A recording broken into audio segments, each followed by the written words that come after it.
guys, welcome back.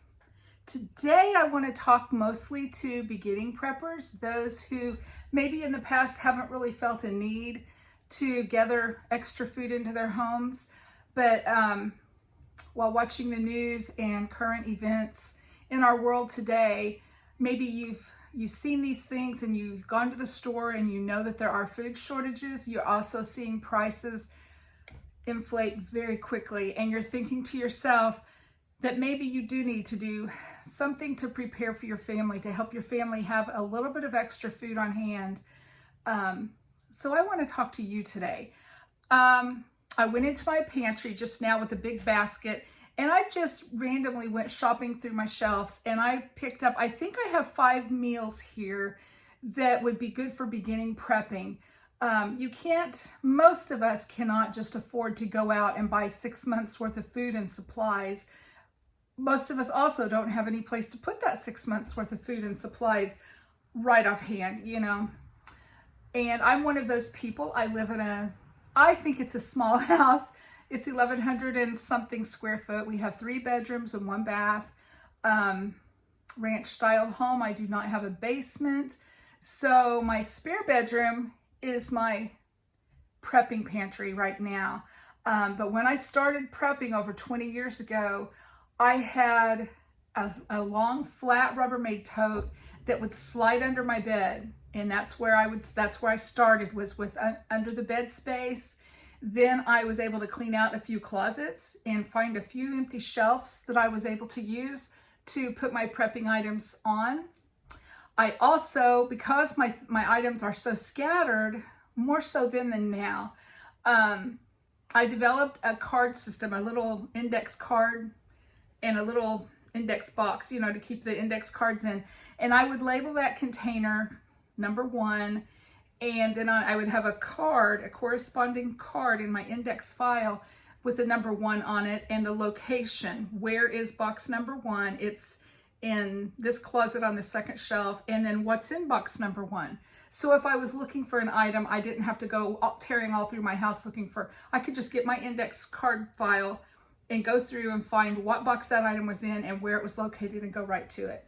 I had to do that because I don't have a lot of extra space. At that time, we had 3 children living at home, and I homeschooled my kids, and homeschooling takes up a lot of room for the curriculum, the books, the supplies, and all of that. So I was even more crowded back then than I am now. And I understand a lot of people are also living in smaller spaces, apartments, maybe a mobile home that doesn't have a lot of room. So I want to encourage you today, if you're that beginning prepper that you feel like you would like to be more prepared for your family, but where do I start? What do I buy? Where am I going to put it when I get it home? I'd like to offer you a few tips today. Where can you put it when you get it home? First of all, I think I would organize my house to the point where you would have a space for some things. One of the early things I did also in my living room, we have a piano, and instead of the piano being flush up against the wall, I wedged it in a corner. So then you have that triangle of space behind the piano where I had a couple of Rubbermaid totes that I put back there. Well, I had friends who put their couch up on blocks and slid things under their couch for storage as well. I've already mentioned under the bed storage, closet shelves, things like that. When you're storing food, it is important that your food not exposed to a lot of light and cooler temperatures rather than super warm. Food just lasts better and does better under those conditions. So yeah, that's a few hints for finding places for things. Another thing that you could do, you could stack cases of water and put a pretty tablecloth or a piece of material to hide that, make it just look like a pretty table with a cloth on it. You could also do that with pallets of canned goods, stack them up along a wall, make them look a nice rectangle shape, and place a pretty cloth or a tablecloth over them. And people probably won't even realize that, you're storing food in your living room. But we do what we have to do, right, to be prepared for our families. And I feel like we're in that situation in our world today. We just need to take care of our families, and that gives us one less thing to worry about. If we're prepared, even just a little bit, every little bit helps a little bit, you know? So, but I've got some ideas here for some meals. I'm not sure exactly how much everything will cost, because prices are going up so fast, you know, but I can give you an idea of what these 5 meals would cost you. My first prepping item that I did was to, I got spaghetti sauce. I know those of you who watch my channel have heard me say this before, but spaghetti sauce. And I don't just have a package of spaghetti, because I store my pasta in these nice airtight clicker things from Amazon. And I'm not sure how many things of spaghetti I get in here. At least 3, maybe 4, maybe just 3, I don't know. But anyway, I have a nice airtight place to keep my spaghetti. The sauce, if you buy the Great Value sauce at Walmart, and this tastes fine, it's good. It was 88 cents a jar this week, so did I buy 6, I think, to add to my prepper pantry. So here's a nice meal for your family, and easy to store and very inexpensive. If you have vegetables, you could have a nice salad with this. You could make toast and butter it with a little bit of garlic powder and have garlic toast with your spaghetti. You can use your imagination and come up with a really nice Italian night. Fix some spaghetti and make it all fun. Another thing that I have thought to do for prepping meals is to stock up on cans of tuna. And one meal that I like to do takes a can of tuna, a can of cream of mushroom soup, a can of sweet peas, and a bag of noodles. These noodles I got at the Dollar Tree, and I paid $1 for them. The prices have now gone up, and this bag of noodles is now $1.25. A can of peas, Great Value at Walmart, is 54 cents a can. The mushroom soup I buy in bulk at Sam's. I think I get a 10-pack or a 12-pack, but I pay between 75 and 80 cents a can. If you go to Walmart and just buy their brand, buy the Great Value brand, it's less than $1 for a can of cream of mushroom soup. And then a can of tuna. And again, I buy bulk. I think I had an 8-pack of tuna, so I'm not exactly sure how much I paid for this. And I don't know how much it would be in the stores now, but I would say around $1.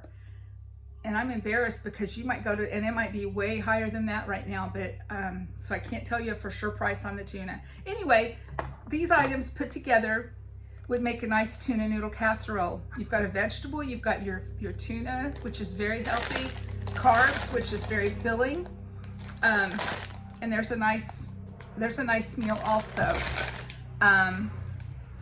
Something else that more on the prepper line of things, I normally would never have thought to do this, but Armour Vienna sausages, they're Vienna bites. It's sausages that have been sliced. So you're going to open this up and drain it, put a little bit of butter in a skillet, and saute these Vienna sausages until they're brown. You know, just get a good brown on the sausages, and then open up and put in a can of baked beans. And I buy the Great Value brand, and I'm not sure what I paid for this. Probably between $2.50 and $3 a can, but I'm not positive. Anyway, and that will give you a good beanie weenie kind of meal. Kids love this. Adults maybe not so much, but it's not bad, and it'll fill you up. You've got protein in your beans, protein in your meat, carbs, a good meal in a hurry. What else do I have in here? Oh yes, my favorite, beef stew. You open this can and heat it up, and I serve it, and I didn't get any. I serve it with cornbread, and you can get a Jiffy cornbread mix for 50 cents, I think. And there you go. Meat, vegetables, gravy, cornbread on the side. And I would serve beef stew with a little bit of applesauce. So, and also I will say, according to how many people you're cooking for, you might need to buy a greater quantity. If I'm feeding 2 or 3 people, this can of beef stew is going to be great. If I'm feeding a family of 5 like I used to, I will need probably 3 of these. So think about that when you're making your plans as well. Also, a great go-to meal is chili. And I'm assuming if you're in a prepping situation, you might not have hamburger available. If you do, brown your hamburger and onions, and that makes the best chili, okay? But if you can't, if you don't have meat available, you can open these cans. I would use 2 cans of chili beans. I don't always buy bushes. I'm sure I got these on sale, and I'm not sure how much they would cost. And if you can't find hamburger, black beans is really good in chili. It gives you a little bit extra protein. And I would either use tomato juice or crushed tomatoes. I would use crushed tomatoes in there and add just however much water it takes to have the right consistency. Also, you would want to remember your spices: onion powder, salt, pepper, chili powder for the chili, of course. So I just gave you a general idea. There's 1, 2, 3, 4, 5 meals here. And they all fit in this basket, which it is a big basket, but I try to give you ideas like for storage, how much space you might need. But anyway, you could also buy a jar of peanut butter and jelly, cheese crackers, for other meals. If you want to prep a week's worth of meals, here's how this right here is some great meals to prep, easy to store, easy to collect, and not super expensive. That's my encouragement today. I wanted to talk to these beginning preppers who see all the YouTube videos that say stack it to the rafters, it's not too late, start prepping now. And I remember just being so overwhelmed with, oh my goodness, where do I start? How do I start? So I wanted to encourage the beginners today, and also those of us who have been prepping for years and years. We still need to be vigilant as well. Make sure we have what we need to put meals together. Take a trip through your prepper pantry, scope out those shelves, make notes, and make sure you have what you need for those meals for your family. That's my challenge for you all today. And let me know. I love your ideas. I love it when I get comments. You guys are great. You have some wonderful ideas. I've learned a lot from you. So be sure and leave comments for me, and let me know some prepping ideas, because if these beginners read the comments, you could help them as well. I hope you'll subscribe to my channel. Hope you'll go back and look through my older videos. I've got a lot of videos on prepping, some cooking videos. But anyway, I just wanted to show you a 5-day plan for feeding your families. And this is just 1 meal a day. I realized 5 meals. I showed you 5 meals today and how easy it is to just gather that in. For $30, I'll just guess high. I think for $30, you could easily buy these 5 meals and have a beginning to your prepper pantry. We've got to start somewhere, right? So it's a great start. Okay, guys, have a great week. Have a great weekend. Stay healthy and be safe. And I will talk to you soon. Bye.